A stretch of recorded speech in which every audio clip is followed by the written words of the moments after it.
চারিদিকে ডাকাতির আতঙ্ক নিয়ে রাত পার করল রাজধানীবাসী। বিভিন্ন এলাকায় পাহারা বসিয়ে অস্ত্রসহ বেশ কয়েকজনকে আটক করে সেনাবাহিনীর কাছে হস্তান্তর করেছে ছাত্র জনতা।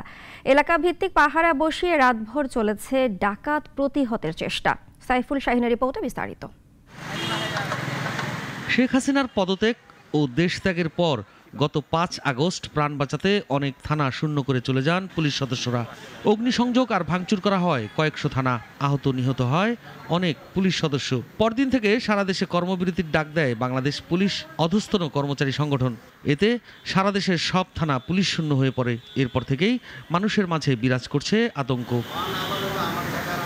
এরই মধ্যে বিভিন্ন এলাকায় ডাকাতির খবর ছড়িয়ে পড়লে আতঙ্কিত হয়ে পড়েন মানুষ।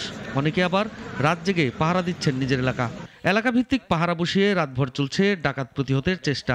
আতঙ্ক ছড়িয়ে পড়লে করা হয়েছে মাইকিংও।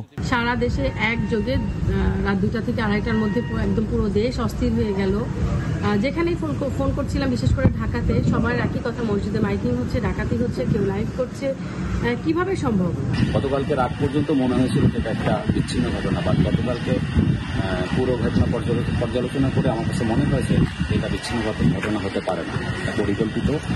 রাতে রাজধানীর ধানমন্ডি, মোহাম্মদপুর, বছিলা, ইসিবি চত্বর, উত্তরা সহ বিভিন্ন এলাকায় ডাকাতির খবর পাওয়া গেছে। এর মধ্যে ইসিবি চত্বর থেকে 2 জনকে আটকের পর সেনাবাহিনীর কাছে হস্তান্তর করা হয়েছে।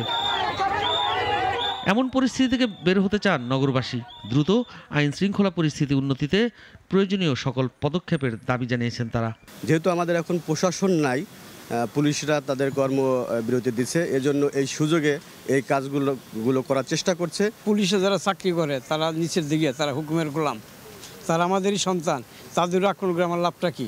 আমাদের নিরাপত্তা দরকার, পুলিশ প্রশাসনকে দরকার। যেমন পুলিশের যে বড় বড় কর্মকর্তা, এদের জন্য স্টেপ নিতে হবে।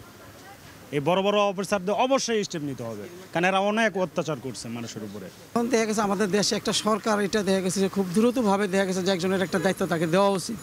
এখন আমরা কাউকে কিছু বলারও কিছু নাই, আমাদের কেউ দেখারও কেউ নাই। 2টা থেকে 2:30টার দিকে মসজিদে মাইকে অ্যালাউন করতেছে যে এলাকায় ডাকাত আসছে, আপনারা সবাই সতর্ক হয়ে যান, সাবধান। কিন্তু এই জিনিসটা আসলে আমাদের কাম্য না। আমাদের ছাত্ররা যে কষ্ট করে দেশ দ্বিতীয়বার স্বাধীন করছে, সেই হিসাবে এটা আমাদের কাছে কোনো কাম্য না। আর এটা যারাই করতেছে, এটা আমার মনে হয় সরকারের খুব তাড়াতাড়ি একটা পদক্ষেপ নেওয়া উচিত।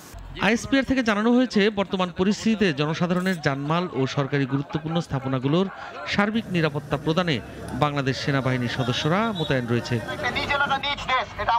সাইফুল শাহিন, নাগরিক, ঢাকা।